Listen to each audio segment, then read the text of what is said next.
9:45. I'm sorry, I apologize for my...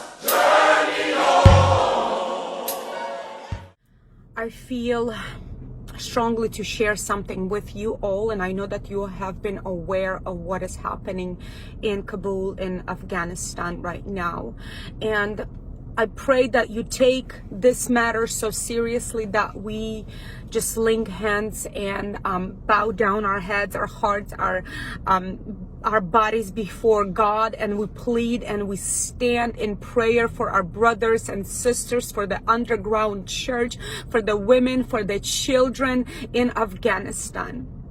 Last night we were in connection with one family that are currently there in Afghanistan, and the wife clearly said, my husband, nor myself, nor my children, my older children, will deny Christ. We are ready because they are coming for us. And the cries that we heard from the outside, from the streets, and the guns and everything was, and the chaos that was happening, it was such a terror. It was something that I've never heard before. And my heart was just pounding as we were on the phone, and they were pleading for their lives. They were pleading for help. And of course we said, what can we help you with?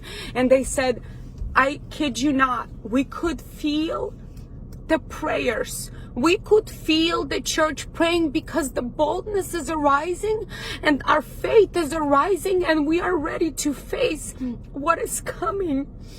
And we were praying. It was about 40 of us from 9 o'clock to 9:45.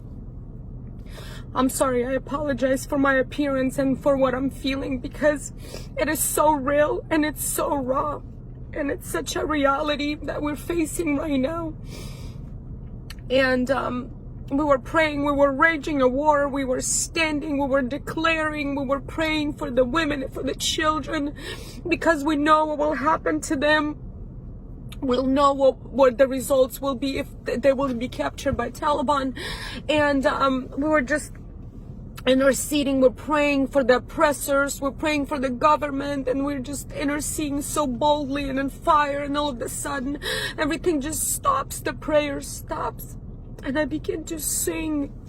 I know that this is a song because the melody began to change, and it's nothing that I've ever experienced before. And I just begin to sing out words that I have no clue what they are, but my physical body in such pain, and it's such a despair. And I began to weep before the Lord, because I know that it was somebody else's last words.